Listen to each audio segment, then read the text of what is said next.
Everyone, welcome back to our channel Sports Wala Sir.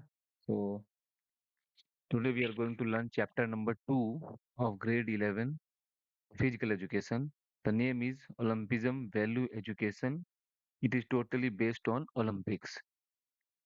As per the chapter, we are going to study ancient and modern Olympics, Olympic symbols, ideals, objectives and values, IOC, NOC and IFS. So these are the topics that we are going to cover in this chapter.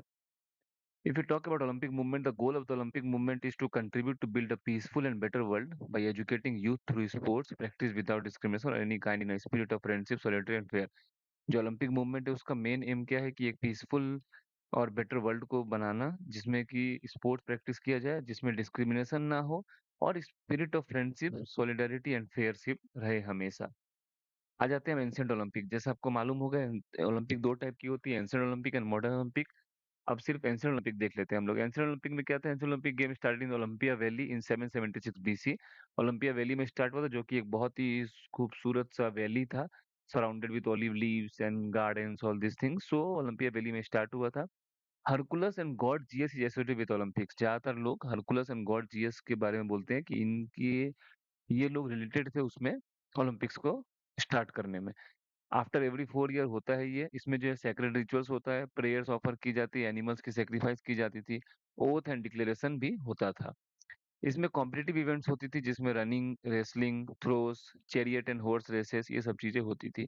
और इसको 393 AD में king Theodosius नाम के राजा थे, उन्होंने इसको ban कर दिया था। अगर इसमें अवार्ड्स की बात करूँ तो अवार्ड्स में जो है रेस्पेक्ट एंड ऑनर मिलता था, फूड ग्रेन्स एंड एनिमल्स दिए जाते थे, ऑलिव लीव्स का क्राउन मिलता था, सबसे इंपॉर्टेंट होता, जो भी विनर होगा उसको ऑलिव लीव का क्राउन पहनाया जाता था। देन जो विनर्स होते थे उसकी स्टैचू बनाई जाती थी, उनके प्रेजेस में पोएम लिखी जाती थी, देन इनक्रेव्ड किए जाते थे उनके नाम। ये सब चीजें अवार्ड्स में मिलती थी उस समय पे एंशियंट ओलंपिक्स में। रूल्स की बात करें तो ग्रीक एंड हेलेनिक रेस होना चाहिए, मतलब जो ग्रीक होगा वही पार्टिसिपेट कर सकता है। कॉम्पिटिटर्स जो भी पार्टिसिपेट करने वाले हैं उनको एक मंथ पहले से ही ओलंपिया में रहना पड़ता था।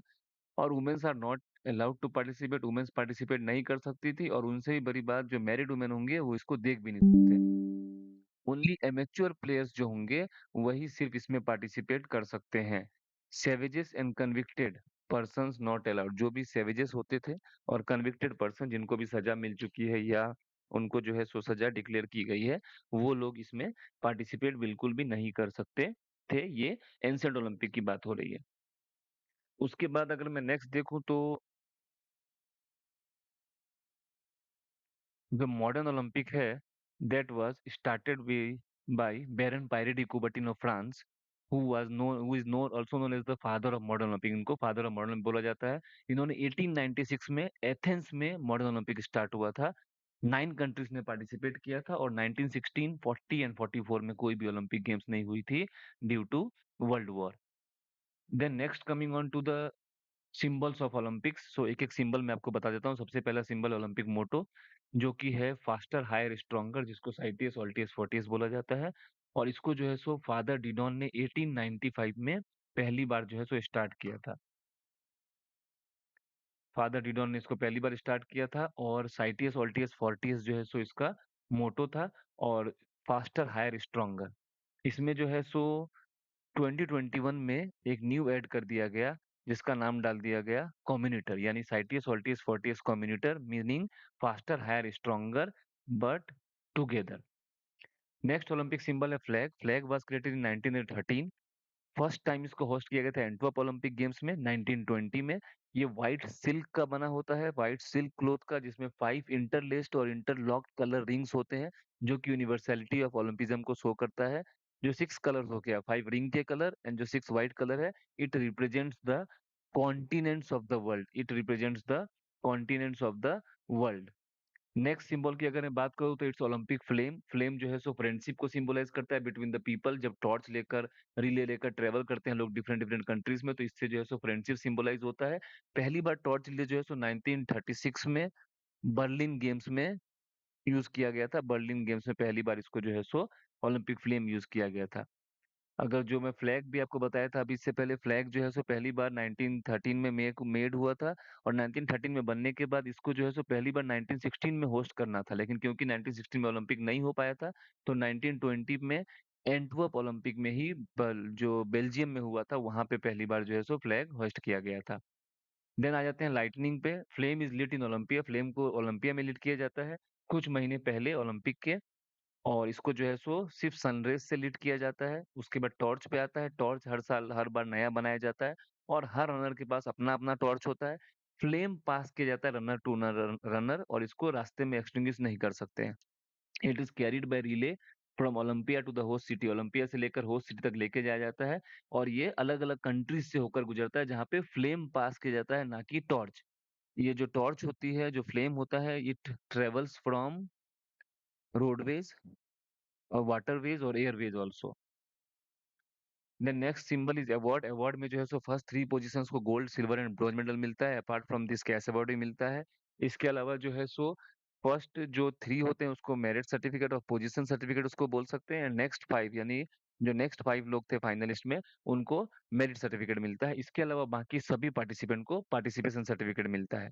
नेक्स्ट सिंबल हम बात कर लेते हैं ओलंपिक ओथ की। ओथ जो होता है, तो किसी भी गेम को स्टार्ट करने से पहले ओथ लिया जाता है, तो सेम ओलंपिक में भी जो सभी एथलीट्स होते हैं वो अपने हैंड रेज करते हैं, और जो रिप्रेजेंटेटिव एथलीट होता है होस्ट कंट्री का, वो सबको ओथ दिलवाता है। पहली बार जो ओथ दिलवाया गया था वो 1920 एंटवर्प गेम्स में बेल्जियन फेंसर थे विक्टर बॉयन, उन्होंने सबसे पहले सबको ओथ दिलवाया था। तो ओथ सेरेमनी भी जो है सो हमेशा होती है ओलंपिक्स में। उसके बाद हम आ जाते हैं कि ओलंपिक की क्रीड क्या क्या है। ओलंपिक की क्रीड है इंपॉर्टेंट थिंग क्या है ओलंपिक्स में, पार्टिसिपेट करना, ना कि जीतना या हारना। So the first important thing in Olympic is to participate then to win. Okay, so this is the creed of Olympic. अगर मैं ऑब्जेक्टिव्स की बात करूँ तो ऑब्जेक्टिव जो है so generate sense of loyalty, brotherhood and team spirit. Olympic जो है हमेशा कोशिश करती है कि लोगों के बीच में लॉयल्टी रहे, ब्रदरहुड रहे, टीम स्पिरिट रहे पार्टिसिपेंट्स के बीच में। पूरे वर्ल्ड की कम्युनिटी का अटेंशन ग्रैब करना to the values of physical education, ये भी ओलंपिक के ऑब्जेक्टिव है। नेक्स्ट ऑब्जेक्टिव की बात करूँ तो attention towards the competitive sports. Then international understanding and goodwill को डेवलप करना। Promote amateurism among sportsman, sportsman में एमेचुरिज्म डेवलप करना। कास्ट, क्रीड और रिलीजन का जो कलर का जो बैरियर है उसको रिमूव करना। और ये एक आइडिया इनकलकेट करना कि स्पोर्ट्स एक पास टाइम है, नॉट नॉट ना कि मटेरियल गेन का जरिया। उसके बाद हम आ जाते हैं ओलंपिक की वैल्यूज पे। ओलंपिक की जो मेन वैल्यूज है वो friendship, solidarity, fair play and free of discrimination. Friendship जो है सो इसका मेन एक वैल्यू है कि हम सभी कंट्रीज में फ्रेंडशिप डेवलप करेंगे, कंट्रीज में प्लेयर्स के बीच में। और ओलंपिक ऐसा गेम है जो मोर देन 200 कंट्रीज के पास पहुंचता है, जहाँ पे ह्यूमनिस्टिक अप्रोच दिखती है और लोग एक दूसरे को जानते हैं, पहचानते हैं, फ्रेंडशिप बनाते हैं। Second one is solidarity. It Olympic जो होता है it creates a feeling of brotherhood among citizens of all nation, her nation एक दूसरे के साथ ब्रदरहुड की तरह काम करता है। Then fair play. ओलंपिक में खास देखा जाता है कि हर किसी के लिए एक ही जैसा rule, no favouritism, rules and regulation apply on the same to everyone. Performance enhancing substance को भी चेक करना होता है, ये भी जो है सो फेयर प्ले के अंदर आता है। And last one is free of discrimination, no racial discrimination, no gender discrimination. Olympic में कोई कैसा भी हो, कोई किसी भी इवेंट में, किसी भी स्पोर्ट्स में, कितने भी नंबर ऑफ स्पोर्ट्स में पार्टिसिपेट कर सकता है, यहाँ पे कोई भी डिस्क्रिमिनेशन या जेंडर डिस्क्रिमिनेशन नहीं होता है। देन आ जाते हैं आईओसी पे। आईओसी कौन है? आईओसी जो एक सुप्रीम अथॉरिटी है जो कि ओलंपिक को कंट्रोल करती है। ये supreme authority of Olympic movement है। 13 जून 1894 में पेरिस में इसका डेवलपमेंट हुआ था, बनाया गया था बैरन बाई पैरी डी कुबर्टिन ने। और इसका हेडक्वार्टर जो है स्विट्जरलैंड में ल्यूसेन करके सिटी है, वहां पे जो है सो ल्यूसेन स्विट्जरलैंड में इसकी हेडक्वार्टर है।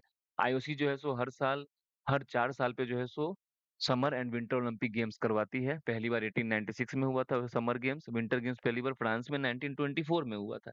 उसके बाद 2010 से जो है सो आईओसी ने ओलंपिक गेम्स में यूथ ओलंपिक भी स्टार्ट कर दिया है। यूथ ओलंपिक भी सिंगापुर में पहली बार हुआ था 2010 में। और जो विंटर वाला यूथ ओलंपिक है वो इन्सबर्ग ऑस्ट्रेलिया में हुआ था 2012 में।